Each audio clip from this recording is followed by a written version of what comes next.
Assalamualaikum warahmatullahi wabarakatuh. Selamat pagi Aga Karebo pemirsa. Beragam informasi menarik akan kami hadirkan ke hadapan Anda di seputar Ainus Sulsel edisi Senin 27 Mei 2024. Berikut di antaranya. Seorang pekerja proyek jembatan tewas terjatuh dari ketinggian 20 meter.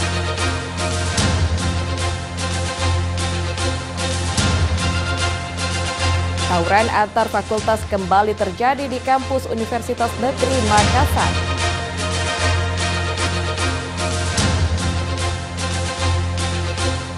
Seorang pendaki wanita di Kabupaten Goa terpaksa dievakuasi dari Gunung Bawah Karai. Pemirsa, selain 3 cuplikan informasi tadi, kami akan hadir dengan informasi lainnya bersama saya Asmaul Husna, dan inilah seputar Ainus Sulsel selengkapnya.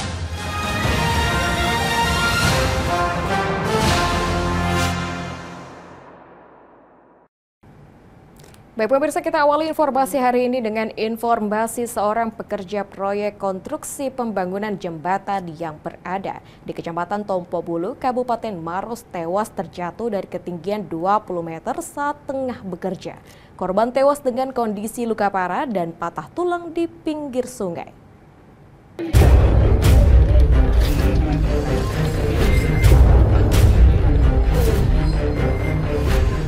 Inilah rekaman video amatir warga sesaat setelah terjadi kecelakaan kerja yang menimpa seorang pekerja konstruksi pembangunan jembatan di Dusun Patirobaji, Desa Bontomanai, Kecamatan Tompo Bulu, Kabupaten Maros. Korban yang diketahui bernama Sofian, umur 33 tahun, warga asal Kabupaten Goa ini tewas di tempat usai terjatuh dari jembatan di ketinggian 20 meter. Kejadian ini sontak menghebohkan warga, pasalnya korban tewas dengan kondisi luka parah di bagian kepala dan patah tulang, tergeletak di atas batu gunung di pinggir sungai. Jasad korban kemudian dievakuasi lalu ditutup dengan kain sarung sembari menunggu mobil ambulans untuk dibawa ke rumah duka. Aparat kepolisian sektor Tompo Bulu bersama pihak desa dan puskesmas setempat langsung mendatangi lokasi tewasnya korban. Setelah dinyatakan korban meninggal dunia, pihak kepolisian pun melakukan olah TKP. Berdasarkan hasil pemeriksaan awal diduga korban terjatuh karena tali tambang yang dipegangnya tiba-tiba terputus saat tengah bekerja. Adanya pekerja jembatan yang jatuh dengan ketinggian kurang lebih 20 meter, di mana TKP-nya yaitu di Dusun Patiro, Desa Bontomanai, Kecamatan Tompo Bulu, Kabupaten Maros. Usai melakukan olah TKP, jenazah korban diketahui telah dievakuasi ke kampung halamannya di Kabupaten Goa, Sulawesi Selatan. Polisi juga kini masih melakukan penyelidikan untuk memastikan penyebab kecelakaan terhadap pekerja jembatan yang menyebabkan 1 orang meninggal dunia ini. Dari Kabupaten Maros, Wahyu Ruslan, Ainus melaporkan.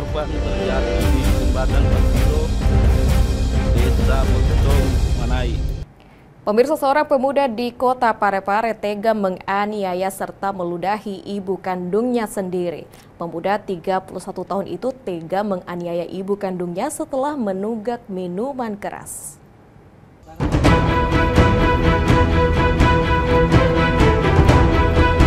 Iqbal, pemuda 31 tahun ini hanya bisa pasrah saat dijemput oleh polisi di rumahnya di Jalan Wirabuana, Kelurahan Lapade, Kota Parepare. Iqbal diketahui baru saja memukul bahkan hingga meludahi orang tuanya sendiri karena kesal dan marah setelah menunggak minuman keras. Pemuda yang sehari-hari bekerja sebagai supir truk ini pun akhirnya ditangkap setelah orang tuanya mengadukan tindakannya ini ke Polsek Ujung, Kota Parepare. Pelaku ditangkap dengan kondisi mabuk dan langsung digiring ke Polsek Ujung untuk mempertanggungjawabkan perbuatannya. Jadi sementara ini kami amankan di Polsek Ujung karena beliau atau oknum laki-laki ini telah meminum suatu minuman keras yang berupa tuak yang mengakibatkan dia sudah mabuk. Jadi laporan dari masyarakat bahwa telah melakukan suatu keributan, hanya permintaan dari masyarakat kami. Atas perbuatannya itu, pelaku kini ditahan di Polsek Ujung, Kota Parepare. Sementara polisi masih menyelidiki lebih lanjut alasan pelaku berbuat demikian kepada orang tuanya sendiri.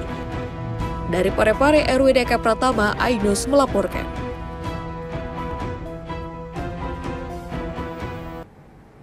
Pemirsa, tawuran antar fakultas pecah di Kota Makassar. Puluhan mahasiswa Universitas Negeri Makassar diamankan. Polisi juga menyita senjata tajam jenis busur beserta ketapelnya. Sebanyak 33 mahasiswa Universitas Negeri Makassar ini diamankan akibat tawuran antar fakultas bahasa dengan Fakultas Teknik pada Jumat dini hari di dalam kampusnya yang terletak di Jalan Deng Tata Raya, Kecamatan Tamalate, Kota Makassar.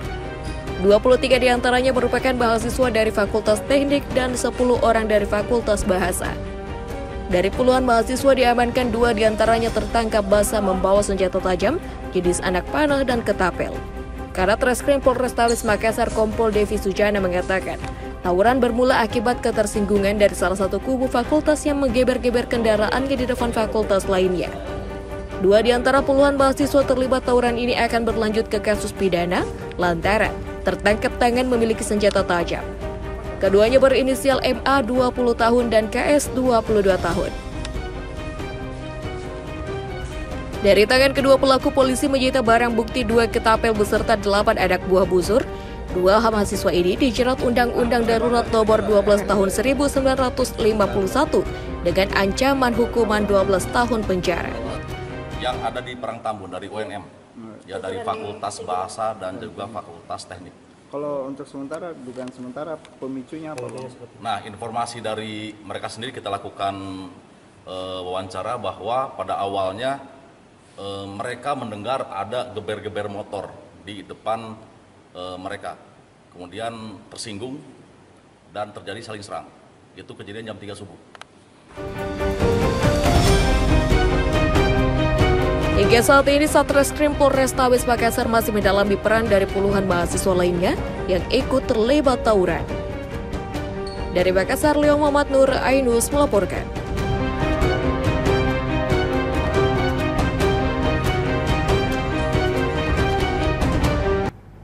Pemirsa, diduga karena menghirup racun hama, seorang petani ditemukan tewas di area persawahan miliknya di Kabupaten Sidrap.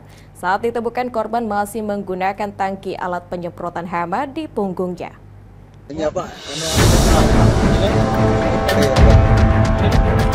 Seorang petani ditemukan tidak bernyawa di pematang sawah di Desa Cenrana, Kecamatan Pancalautan, Kabupaten Sidrap, Sulawesi Selatan. Korban Lana Hang, pria 38 tahun ini ditemukan tewas dengan kondisi terbujur kaku dengan masih menggunakan tangki alat penyemprot hama di punggungnya. Warga yang menemukan korban langsung membawa jasad korban ke puskesmas terdekat. Hasil penyelidikan sementara polisi, korban diduga tewas akibat tidak sengaja menghirup racun yang digunakan untuk mengusir hama. Dugaan penyebab kematian korban ini setelah polisi tidak menemukan tanda-tanda kekerasan di tubuh korban. Selain itu, polisi juga menemukan sebuah botol minuman yang tersimpan dalam kantong plastik hingga kuat dugaan korban tewas akibat keracunan. Melaksanakan penyemprotan di sawahnya menggunakan insektrisida. Setelah dari sawahnya sudah mau kembali ke rumahnya, tapi belum sampai di kendaraannya di motor diparkir karena agak jauh jalanan yang sampai kendaraan di situ motor ke sawahnya. Jadi beliau sudah pulang. Belum sampai di motornya, beliau terjatuh di situ dan meninggal dunia. Dan itu alat yang dipakai masih disandang dan di tangannya itu ada racun yang disisa yang dipakai masih dipegang. Setelah dilakukan visum, jasad korban kini telah dibawa ke rumah duka untuk disemayamkan pihak keluarga. Dari Sidrap, Erwin Eka Pratama, Ainus melaporkan. Pemirsa, seorang nelayan di Desa Bojo, Kecamatan Malu Setasi, Kabupaten Baru dilaporkan hilang di laut. Nelayan hilang saat sedang memancing di sekitar perairan Bojo. Pihak keluarga yang mencari korban menemukan perahu katinting milik korban di Rompon dalam keadaan patah bagian sayap.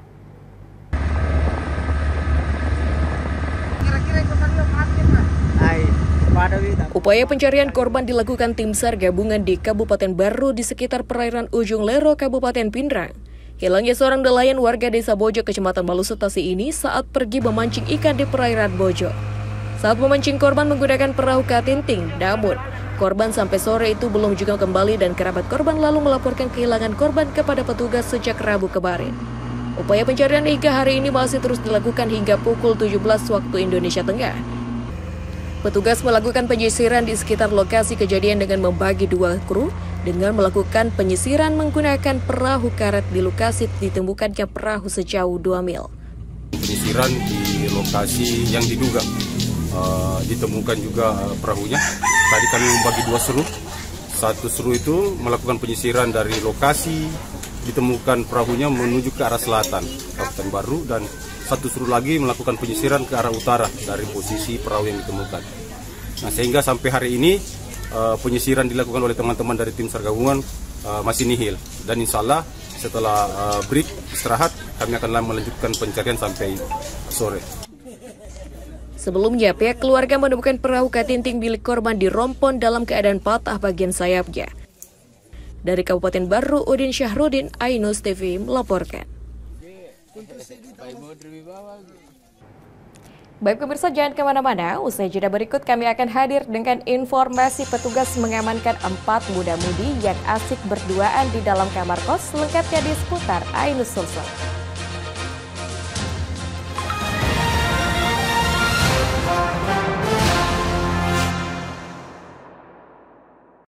Dan cobalah, mari kita semua saling menyayangi dan saling berbagi, dan bersama untuk hadapi bencana, kelak sambut pagi dan cerah mentari.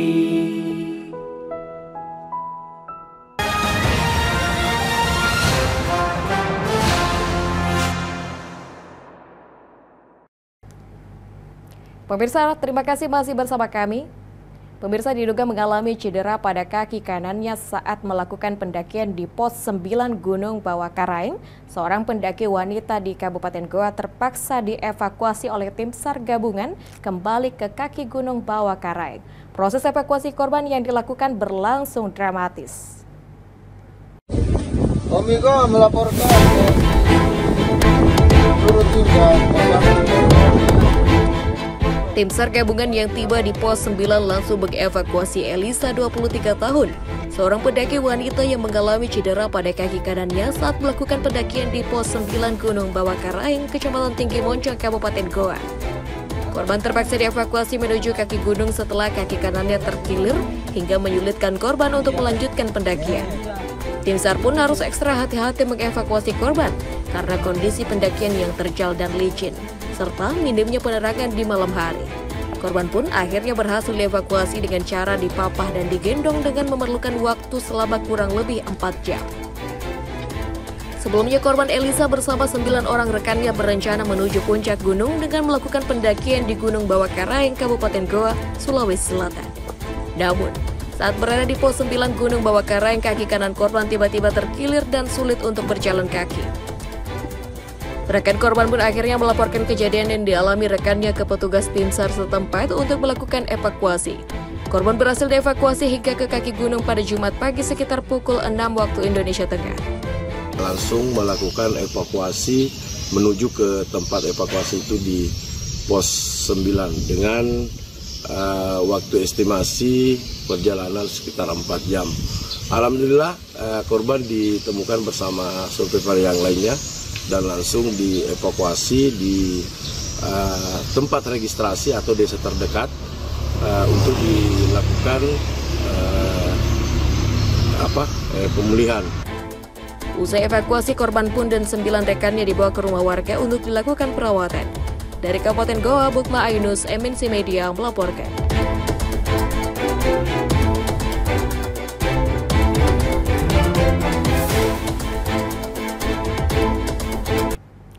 Pemirsa, operasi razia penyakit masyarakat berhasil mengamankan 4 muda-mudi yang asik berduaan di dalam kamar kos. Pasangan muda-mudi yang berstatus pelajar di Tanah Toraja akhirnya digiring ke kantor polisi dan memanggil orang tua pelaku.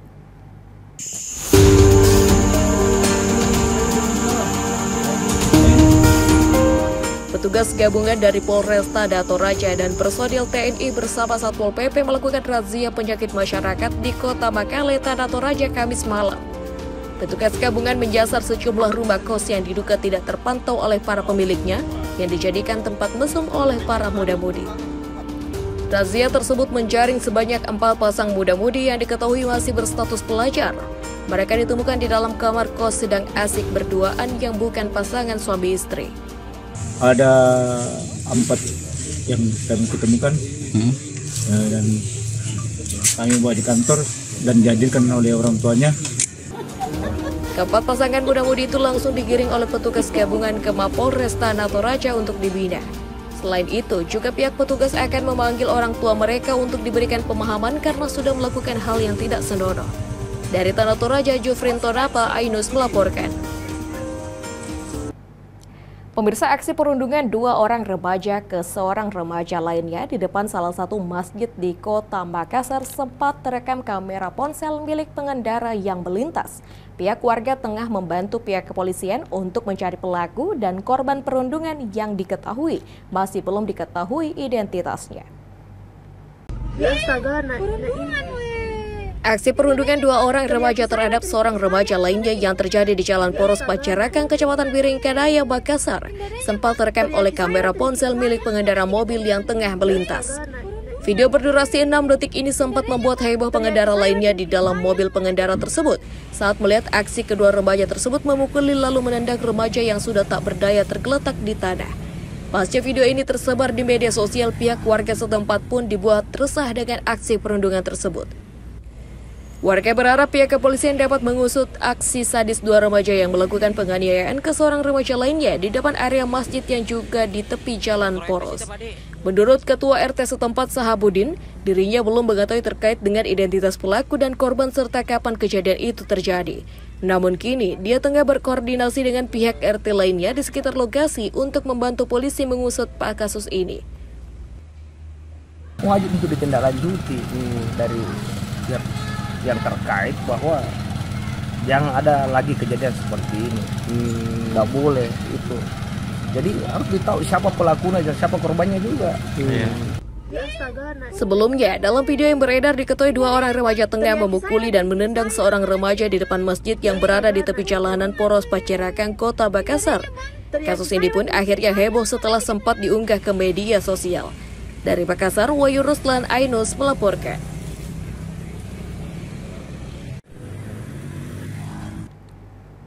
Pemirsa, seorang emak-emak menjadi korban penjambretan. Pelaku seorang pria pengendara sepeda motor di Desa Pak Bentengan, Kecamatan Barusu, Kabupaten Maros. Akibatnya kalung emas seberat 20 gram senilai 22 juta yang dikenakan korban raib digasak pelaku.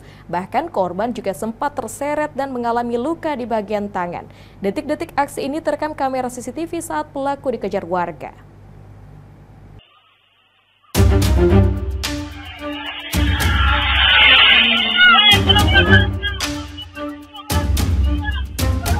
Dari rekaman kamera CCTV terlihat seseorang pengendara sepeda motor yang menggunakan jaket kaos berwarna abu-abu diteriaki dan dikejar warga usai menjambret kalung emas milik salah seorang emak-emak di Desa Pak Bentengan, Kecamatan Barusu, Kabupaten Maros, Sulawesi Selatan. Pelaku berhasil kabur usai mengendarai sepeda motor dengan kecepatan tinggi. Kepolisian dari Babin Kamtibmas Polsektor Marusu yang tiba di lokasi langsung memeriksa kamera CCTV. Diketahui korban bernama Salma, wanita berusia 49 tahun yang merupakan pedagang barang campuran. Bahkan korban juga sempat mengalami luka di bagian tangan kirinya setelah sempat terseret dan terjatuh saat kalung emas yang dikenakan di bagian lehernya ditarik oleh pelaku saat kabur mengendarai sepeda motor. Akibat kejadian ini, kalung emas seberat 20 gram senilai 22 juta rupiah ini raib digasak pelaku yang mengendarai sepeda motor seorang diri. Sebelumnya kejadian ini berawal ketika korban yang baru pulang dari mengantar pesanan beras berdiri di depan rumahnya, kemudian didatangi pelaku dan langsung menarik kalung emas hingga korban terjatuh dan sempat terseret. Korban lalu berteriak meminta tolong, kemudian mengundang perhatian warga hingga mengejar pelaku yang berhasil kabur. Orang. Iya, pakai masker, pakai helm, kos tangan hitam, kos kaki hitam. Tapi awalnya memang kita curiga. Memang saya lihat di sebelah.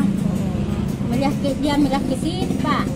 Saya takutkan mama saya ke dia pakai pakai emas yang bundal itu, ringgi. Kita datang sama-sama.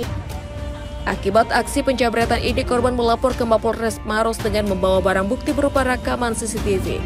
Sementara polisi masih mengejar pelaku. Dari Kabupaten Maros, Wahyu Ruslan Ainus melaporkan.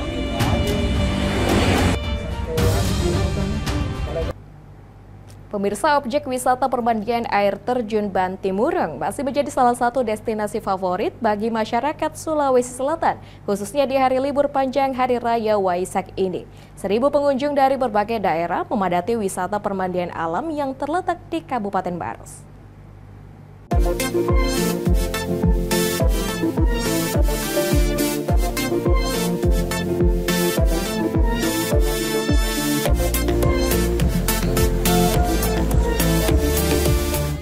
Seribu pengunjung dari berbagai daerah di Sulawesi Selatan silih berganti memadati kawasan wisata permandian air terjun Bantimurung yang berada di Kecamatan Bantimurung, Kabupaten Maros, Sulawesi Selatan. Yang masih menjadi salah satu destinasi favorit wisata untuk menikmati momen liburan panjang bersama keluarga maupun kerabat, khususnya di Hari Raya Waisak. Selain tempat yang nyaman, akses mudah dan harga tiket yang terjangkau di lokasi ini, pengunjung juga dapat menikmati suasana panorama alam dan udara sejuk yang terletak di perbukitan kars atau kapur yang curam. Namun, di antara tebing kars yang curam ini, terdapat aliran air terjun Bantimurung yang jernih, sehingga wisata alam Bantimurung ini masih ramai dikunjungi oleh masyarakat lokal maupun pengunjung wisata dari berbagai daerah. Mereka juga menggelar tikar di pinggir sungai sambil berpiknik dan menikmati suasana alam. Tak hanya itu, pengunjung juga dapat berenang sambil menggunakan ban berseluncur di arus air terjun Bantimurung. Berdasarkan data pengelola wisata alam air terjun Bantimurung, pada momen libur panjang Waisak terjadi peningkatan wisatawan dari hari biasa. Terhitung hingga saat ini jumlah pengunjung sudah mencapai 1.000 orang dan diprediksi akan terus bertambah hingga 5.000 orang pada minggu mendatang. Apa Bu kesini Bu? Liburan ya, libur panjang ya. Ada berapa orang Bu? Rombongan tadi, 160 orang. Oh, satu bus ya. Bawa anak sekolah juga liburan? Enggak, bawa anak sekolah. Keluarga saja ya? Bagaimana Bu suasana di Bantimurung sendiri menurut Ibu? Oh, enak, adem. Adem ya? Ya. Kalau untuk harga tiketnya sendiri bagaimana Bu? Ya, sesuai lah. Sesuai lah. Ya. Masih standar ya Bu? Standar. Waisak ya. Alhamdulillah pengunjung sampai jam ini sudah kurang lebih 1.000 orang. Jadi kebanyakan untuk sementara dari orang-orang lokal ya, orang-orang dasar, sekolah-sekolah. Guna menunjang kenyamanan pengunjung selama menikmati wisata air terjun, pihak pengelola telah menyiapkan berbagai fasilitas menunjang seperti rumah ibadah, gazebo, warung kaki lima, toilet umum, spot bersuah foto, serta tempat penjualan souvenir khas Bantimurung. Dari Kabupaten Maros, Wahyu Ruslan Ainus melaporkan.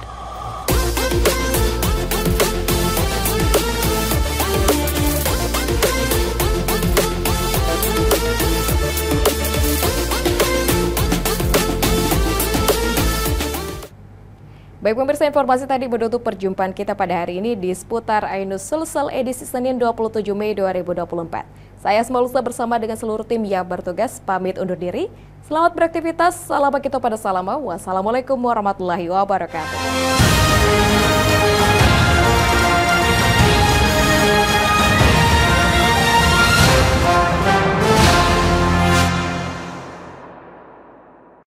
Dan cobalah, mari kita semua saling menyayangi dan saling berbagi, dan bersama untuk hadapi bencana, kelak sambut pagi dan cerah mentari.